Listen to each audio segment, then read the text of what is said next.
David, para darle la bienvenida a mi queridísimo amigo, periodista independiente y documentalista de investigación, Daniel Marmolejo.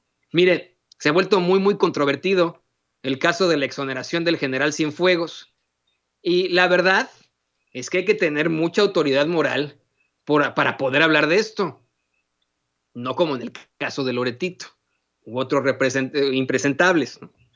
Y por eso vamos a platicarlo hoy con nuestro amigo periodista independiente, documentalista de investigación, con nuestro queridísimo Daniel Marmolejo. Él sí, que no tiene miedo a hablar de esto. Dani, muy buenas tardes, ¿cómo te va?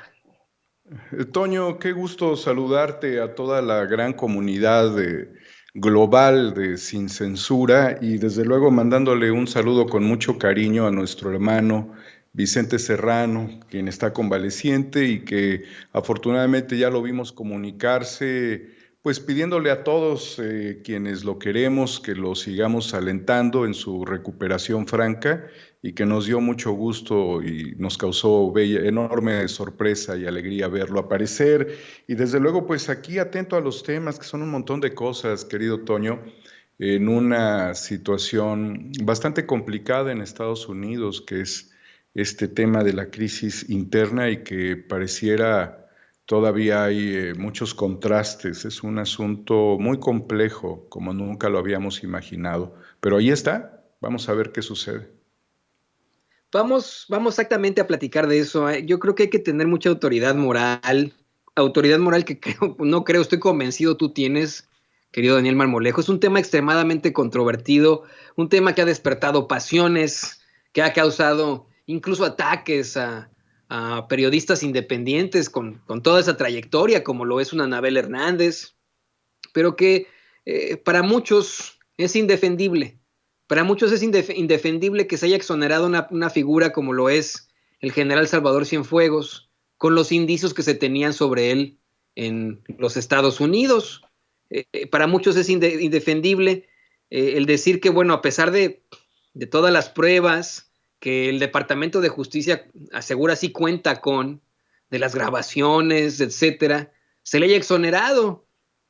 Y bueno, pues eso es importante que lo podamos, mira, yo sé, muchos me han estado planteando aquí en Sin Censura, es que tú muy gringo, Toño, crees que todo está bien en Estados Unidos. No, yo no estoy diciendo eso, hay muchísimas irregularidades en los Estados Unidos, que quede muy claro eso, pero el cuestionar la investigación que se le hace al general Salvador Cienfuegos aquí en los Estados Unidos es como cuestionar la investigación que se hace sobre Genaro García Luna. ¿A usted le gustaría también que extraditaran y liberaran en México a Genaro García Luna? Ahí te lo dejo sobre la mesa, querido Daniel. Toño, acabas de poner el dedo en la llaga. Realmente es un asunto muy triste.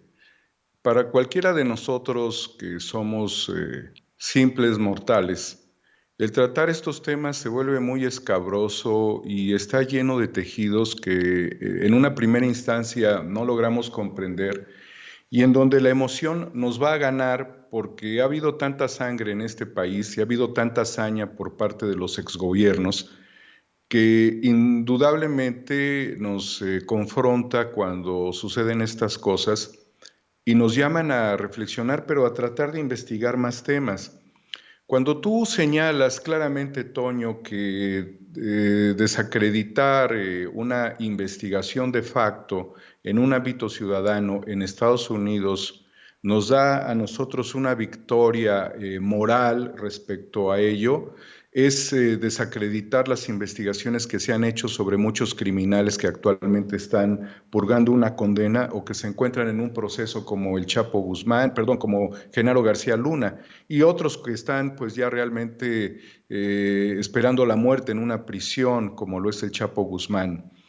Lo primero que hay que entender es que la Fiscalía en Estados Unidos establece elementos probatorios o los valora o los acepta, los analiza, que de acuerdo a nuestra jurisdicción, de acuerdo a nuestras leyes, quizás no lo sean, pero para ellos sí.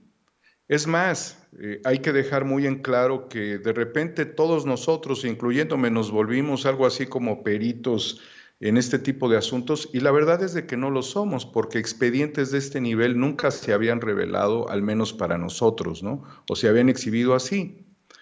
Habíamos conocido por parte de Julian Assange notas diplomáticas, pero evidencias que trataran de clarificar algo no eran materia común.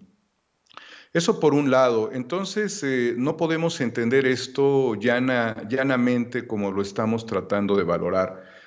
En otro sentido, querido Toño, cuando se hace una crítica a la DEA sobre este tipo de evidencias, hay que tener en claro que estas evidencias no fueron entregadas por la DEA al gobierno de México, sino fueron entregados a través de un juez, hay un fiscal de por medio, y que ellos valoran las cosas en otra dimensión. Además, los que están agraviados son ellos y no nosotros.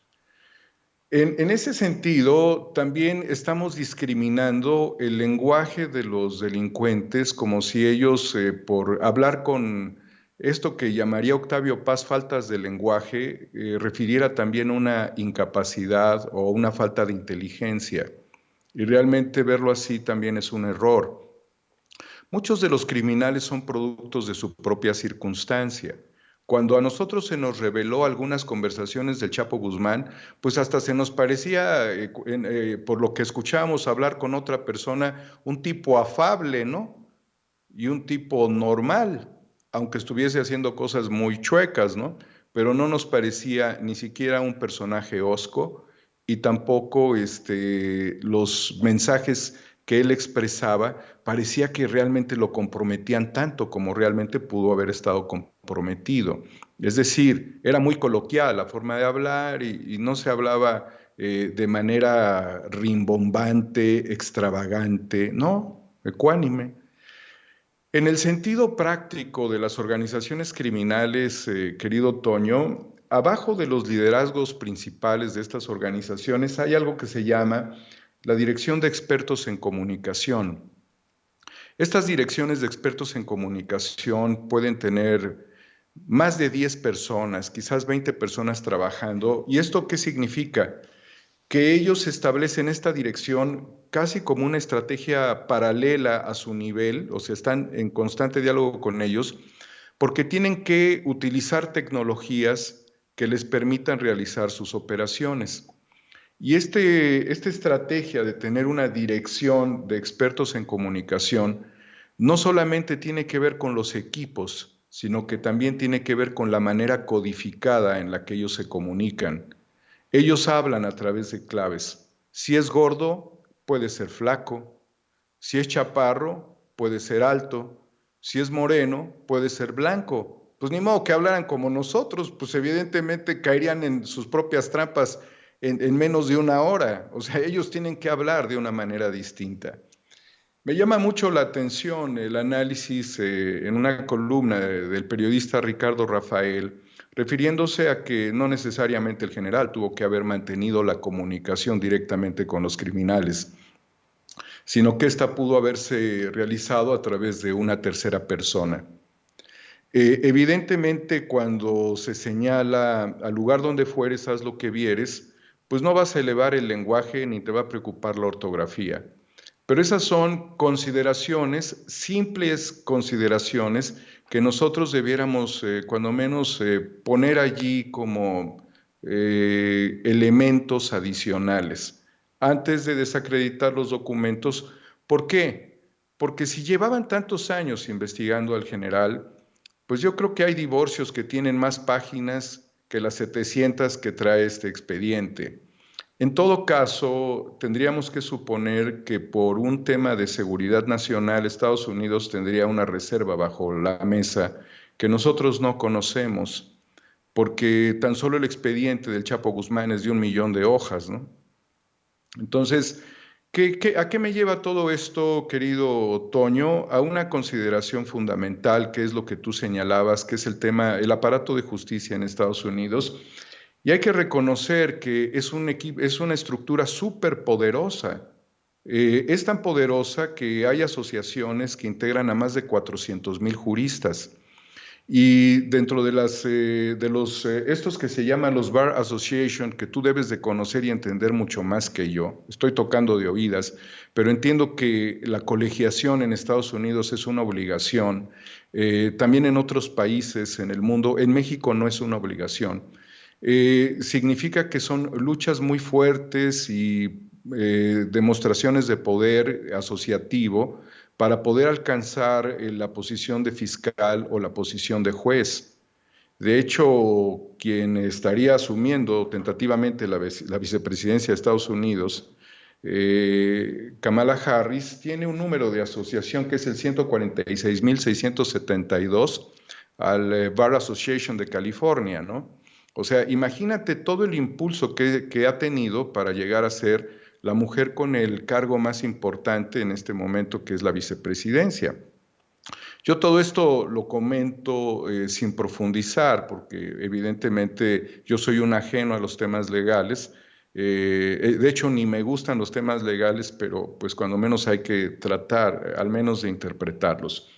No tenemos que dar esto por concluido, ciertamente, porque puede haber una inconformidad también por parte de las autoridades en Estados Unidos y decir, pues si nosotros con elementos semejantes metimos al Chapo Guzmán y tenemos bajo estos elementos a Genaro García Luna, ¿por qué ustedes desacreditan esto? Siendo que en términos prácticos, un solo cabello es una evidencia, y no hoy. Un cabello te puede dar una evidencia criminal de algo que sucedió hace un siglo, ¿sí? Son elementos periciales. Ahora, ¿qué creo yo que se debió hacer que no se hizo? Si el fiscal hubiese explicado al pueblo de México de que la evidencia no servía para ejercer una acción penal contra el general, pero que estaba la puerta abierta para mantener la comunicación con Estados Unidos, hubiésemos mantenido hasta este momento una situación menos confrontada socialmente, como también sucedió, como si la guerra híbrida nos hubiera ahogado a todos nosotros. Eso por un lado. Y también hay que señalar algo. Hasta el momento yo no tengo información si este documento fue analizado por peritos en inteligencia y contrainteligencia, porque como lectura simple y llana, pues no parece nada, ¿verdad? Pero en ese sentido. Y si al menos no quisiéramos referenciar este análisis bajo el contexto llano, lineal, la misma poesía, Toño, la misma poesía con sus metáforas no se interpreta como se lee. Eso en primera instancia. Entonces, hay que zanjar ahora la relación binacional en términos diplomáticos. Yo creo que el fiscal pudo haber evitado que el presidente estableciera cualquier comentario al respecto, no por el lado de la DEA. La DEA es una organización que funciona desde 1973 y que pues habla con Dios y con el diablo, o con dos diablos, dependiendo de las circunstancias, pero forma parte de las estructuras en Estados Unidos. Simplemente con acotarla legalmente era más que suficiente. La ausencia del fiscal también es un tema que nos ha incomodado mucho a los mexicanos, y eso es importante decirlo, porque incluso tiene dentro de su estructura un aparato de comunicación social que no ejerce. Y no porque no lo deba de ejercer o porque haya que acotarle el presupuesto al aparato de comunicación, sino porque está desarrollando una función para la sociedad y la tenemos que conocer, como fue la detención de algunos abogados y las comparecencias que pudieran llegar a tener funcionarios por el tema de Emilio Lozoya.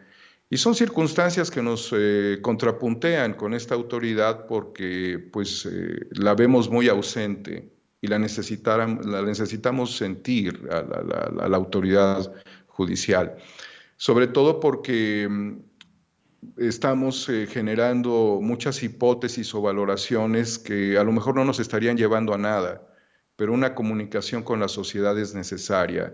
Incluso en temas como lo del general. ¿Por qué, querido Toño?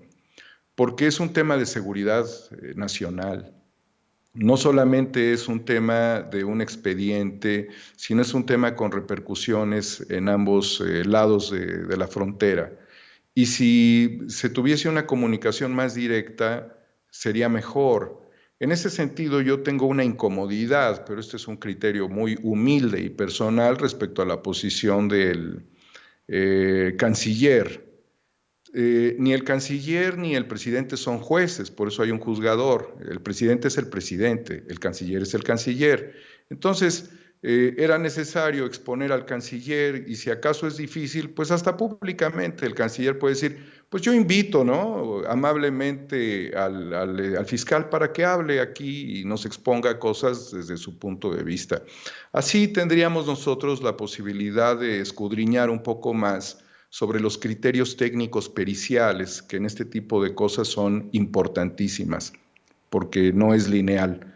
Ahora bien, en la política y en la geoestrategia, las cosas tampoco son tan en una tabla de ajedrez, porque las tablas de ajedrez pues son planas. Esto es poliédrico, esto es multidimensional, y lo que México debe evitar es por el criterio judicial que no se termina de aclarar para nosotros y que para mí todavía tiene muchas cosas que explicarse, nos jueguen chueco desde allá y nos traten mal en un momento en el que nosotros tenemos un proceso democrático interno y en el que no debemos permitir que se emitan malas señales, ni condiciones injerencistas, ni cuestiones impositivas, porque terminan por afectar procesos democráticos.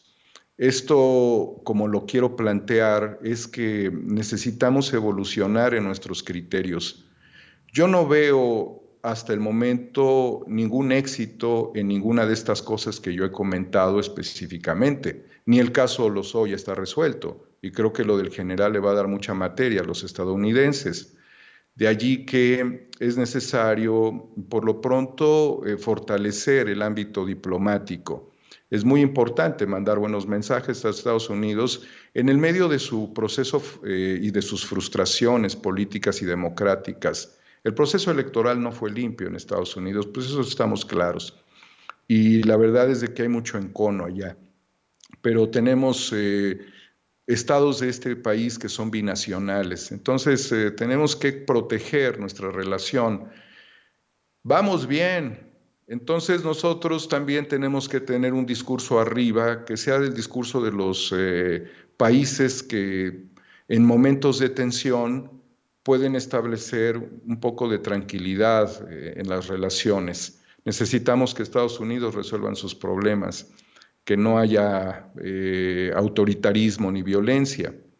Y en ese sentido, Toño, para cerrar este análisis, espero no haber sido aburrido y tampoco lo estoy haciendo de mala fe para nadie.